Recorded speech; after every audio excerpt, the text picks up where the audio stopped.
Haleluya, haleluya. Shalom alaikum bismillahirrahmanirrahim. Salam Aki. Aku kabarkan Injil keselamatan.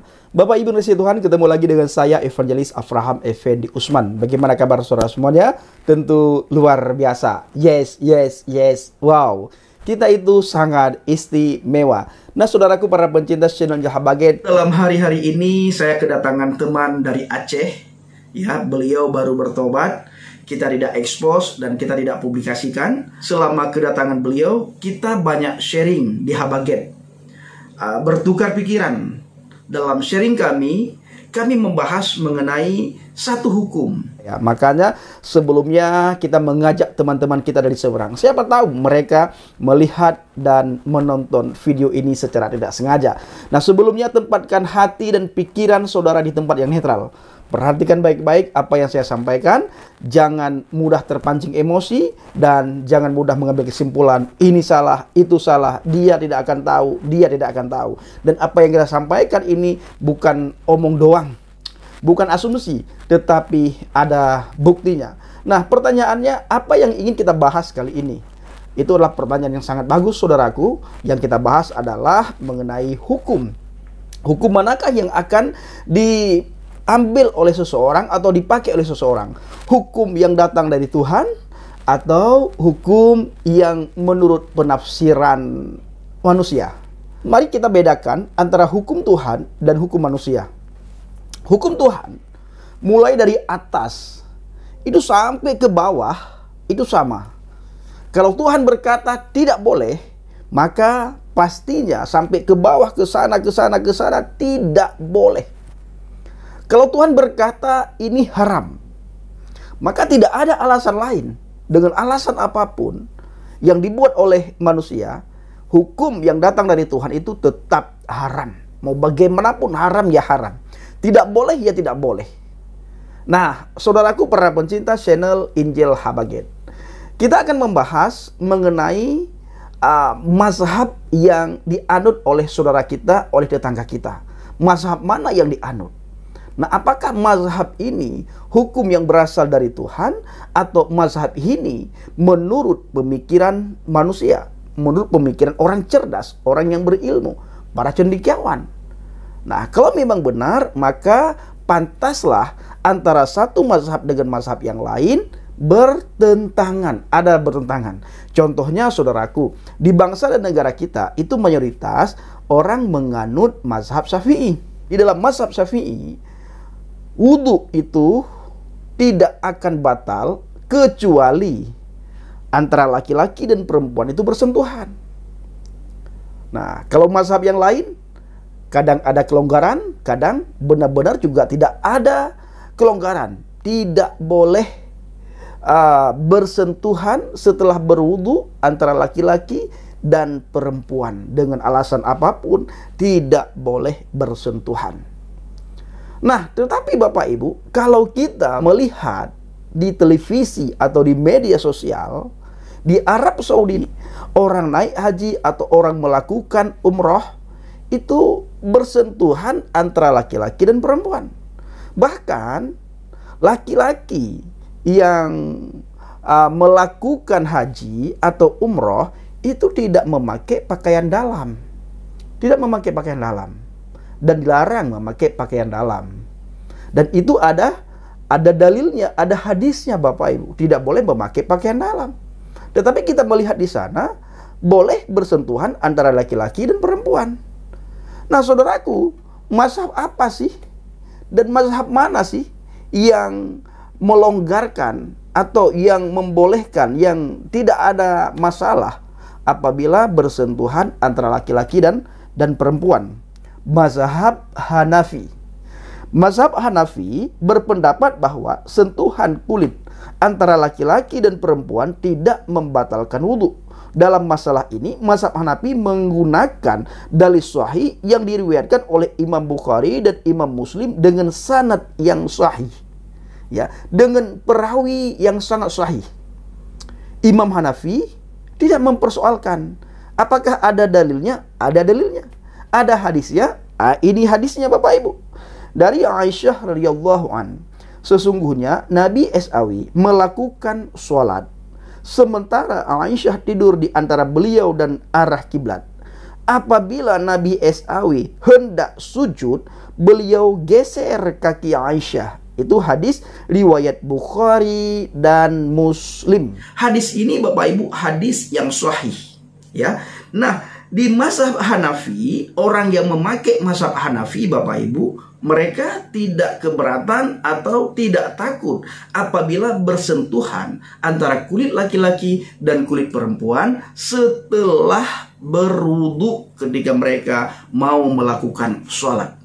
Atau ketika mereka jalan setelah berwudu, bersentuhan antara kulit laki-laki dan perempuan. Itu bagi penganut mazhab Hanafi tidak dipersoalkan hal itu. Mereka langsung saja pergi untuk sholat. Sah sholat mereka karena wudunya tidak batal. Nah, lalu dalil atau hadis yang kedua yang dipakai adalah dalil yang diriwayatkan oleh At-Tirmidzi, Ibnu Majah, Abu Daud, dan Al-Baihaqi. Dalam bahasa Indonesia artinya dari Hubayb bin Abi Thabit, dari Urwah, dari Aisyah radhiyallahu an, sesungguhnya Nabi SAW pernah mencium istrinya, kemudian keluar untuk sholat dan tidak berwudu lagi. Hadis riwayat At-Tirmidzi, Ibnu Majah, Abu Daud, dan Al-Baihaqi. Nah, saudaraku, kalau saudara melihat mazhab-mazhab yang lain, mazhab Hambali, mazhab Maliki, dan mazhab Syafi'i, tiga mazhab ini tidak boleh, ya, tidak boleh. Kalau mazhab Hambali jelas ada sumbernya. Ketika mereka mengatakan, oh tidak masalah, sumbernya mana? Buktinya mana? Dalilnya mana? Hadisnya mana? Nah, ditunjukkanlah hadisnya. Berdasarkan hadis ini, menurut Imam Hanafi, itu tidak masalah. Contohnya siapa? Nabi Muhammad di sini. Contohnya siapa? Muhammad SAW yang mereka lihat. Nah, saudaraku para pencinta channel Injil Habaget, pertanyaannya, Bang Pendi, untuk apa bahas itu? Bapak Ibu, kita membahas hal ini supaya mereka bisa merenungkan, ya, mereka bisa mengoreksi diri mereka. Ternyata masih banyak yang perlu mereka pelajari. Serta mereka tidak ada waktu untuk membahas Alkitab. Apa yang mereka bahas Alkitab? Nah, yang saya maksud di sini adalah mereka tidak ada waktu untuk mengolok-ngolok akan Alkitab, untuk menghina dan menertawakan Alkitab. Maka kita perlu bertanya dan menanyakan tentang iman mereka, supaya mereka belajar, mereka merenungkan, sehingga mereka bisa melakukan. Kalau tidak Bapak Ibu, itu persis seperti Munzir Sitomorang sampaikan. Mereka pintar hafal, tapi tidak tahu apa yang mereka hafal. Akhirnya jadilah keledai liar di bangsa sendiri atau di bangsa asing.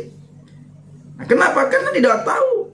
Pintar hafal, hafal semuanya, bisa, sangat hebat dalam hafalan. Tetapi apa yang dihafal tidak tahu. Munzir Sitomorang dalam hal ini berkata, seperti keledai liar. Nah, kita melihat Alkitab. Kalau Tuhan berkata tidak boleh, maka kemanapun kita pergi, ke utara, ke selatan, ke barat, ke timur, tetap tidak boleh. Kalau Tuhan berkata ini haram, ke timur, ke barat, ke utara, ke selatan kita pergi, tetap haram. Kenapa? Karena sumbernya jelas dari Tuhan.